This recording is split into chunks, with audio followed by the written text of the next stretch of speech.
Hey guys, we're starting day 10 of Esperanza Rising. Yesterday, when we finished up reading, the crew had made it to the United States. They were around Los Angeles, and Esperanza was having a really difficult time. Isabel, Miguel's cousin, had made fun of her for being rich and spoiled. And then she tried to hear the heartbeat of the land that her father had taught her, and she couldn't hear it any longer. But Miguel kind of came to her rescue, even though they have had difficult times in the past. I really do think they are best friends. They just have issues with their differences. So we're going to finish the chapter called Los Melones, Melons, today for day 10. They were heading down a steep grade on Highway 99 when Isabel said, "Look." Esperanza leaned around the side of the truck. As they rounded a curve, it appeared as if the mountains pulled away from each other, like a curtain opening on a stage, revealing the San Joaquin Valley below. Flat and spacious, it spread out like a blanket of patchwork fields. Esperanza could see no end to the plots of yellow, brown, and shades of green. If you're in an airplane and you're flying over fields like that, it does really look like a quilt. It truly looks like a quilt as you're looking at all the squares of different colored produce that's growing. The road finally leveled out on the valley floor, and she gazed back at the mountains from where they had come. They looked like monstrous lion's paws resting at the edge of the ridge. A big truck blew its horn, and Juan pulled over to let it pass, its bed bulging with cantaloupes. Another truck and another did the same. A caravan of trucks passed them, all piled high with the round melons. On one side of the highway, acres of grapevines stretched out in soldiered rows and swallowed up the arbors. On the other side, fields and fields of dark green cotton plants became a sea of milk-white puffs. This was not a gently rolling landscape like Aguascalientes. From as far as the eye could travel, the land was unbroken by even a hillock. Esperanza felt dizzy looking at the repeated straight rows of grapes and had to turn her head away. They finally turned east off the main highway. The truck went slower now, and Esperanza could see workers in the fields. People waved, and Juan honked the truck horn in return. Then he pulled the truck to the side of the road and pointed to a field that had been cleared of its harvest. Dried, rambling vines covered the acre, and leftover melons dotted the ground. "The field markers are down. We can take as many as we can carry," he called back to them. Alfonso jumped out, tossed a dozen cantaloupes to Miguel, then stepped up on the running board and slapped the top of the truck for Juan to start again. The melons, warmed by the valley sun, rolled and somersaulted with each bump of the truck.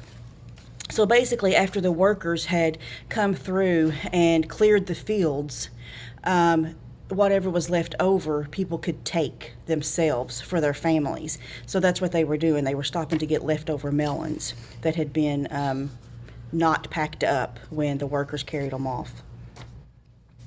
Two girls walking along the road waved, and Juan stopped again. One of them climbed in, a girl about Miguel's age. Her hair was short, black, and curly, and her features were sharp and pointed. She leaned back against the side of the truck, her hands behind her head, and she studied Esperanza, her eyes darting at Miguel whenever she could. "This is Marta," said Isabel. "She lives at another camp where they pick cotton, but it is owned by a different company. Her aunt and uncle live at our camp, so she stays with them sometimes." "Where are you from?" asked Marta. "Aguascalientes, El Rancho de las Rosas," said Esperanza. "I have never heard of El Rancho de las Rosas. Is that a town?" "It was the ranch they lived on," said Isabel proudly, her eyes round and shining. "Esperanza's father owned it, and thousands of acres of land. She had lots of servants and beautiful dresses, and she went to private school, too. Miguel is my cousin, and he and his parents worked for them." "So, you're a princess who has come to be a peasant. Where's all your finery?" Esperanza stared at her and said nothing. "What's the matter? Silver spoon stuck in your mouth?" Her voice was smart and biting. So people who were born rich and never had any problems, the old saying is you have a silver spoon stuck in your mouth because you were born with silver. You know, you had all kinds of finery. So that's just an old saying. A fire destroyed everything. She and her mother have come to work like the rest of us, said Miguel. Confused, Isabel added, Esperanza's nice. Her papa died. Well, my father died too, said Marta. Before he came to this country, he fought in the Mexican Revolution against people like her father who owned all the land. Esperanza stared back at Marta, unblinking. What had she done to deserve this girl's insults? Through gritted teeth, she said, You know nothing of my papa. He was a good, kind man who gave much of his property to his servants. That might be so, said Marta, but there were plenty of the rich who did not. That was not my papa's fault.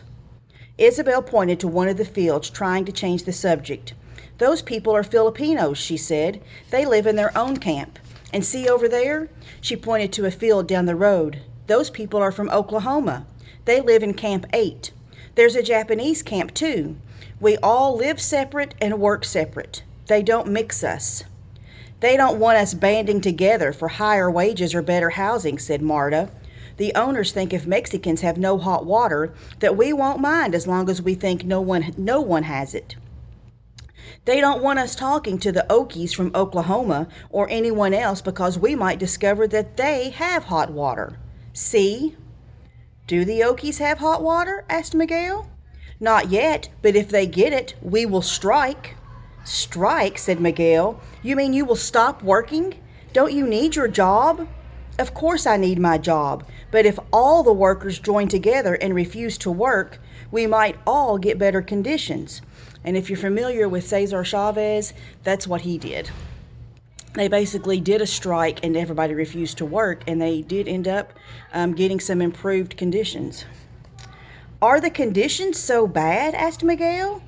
Some are decent. The place you are going to is one of the better ones. They even have fiestas. There's a Jamaica this Saturday night. Isabel turned to Esperanza. You will love the Jamaicas. We have them every Saturday night during the summer.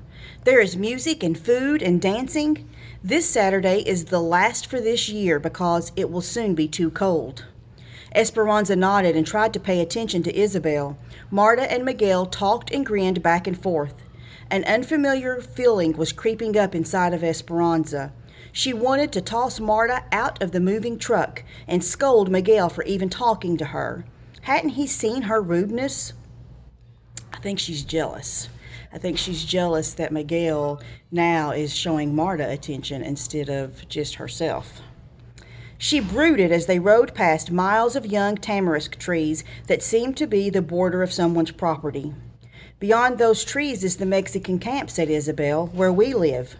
Marta smirked at Esperanza and said, Just so you know, this isn't Mexico. No one will be waiting on you here. Then she gave her a phony smile and said, Entiendes? Understand?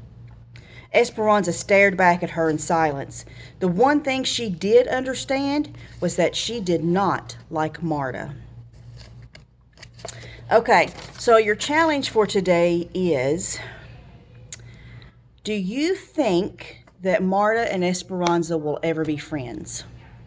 And why or why not?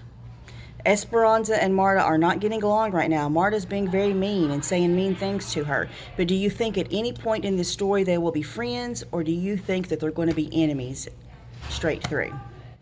Okay, I will have another chapter to read to you guys on Monday. See you later.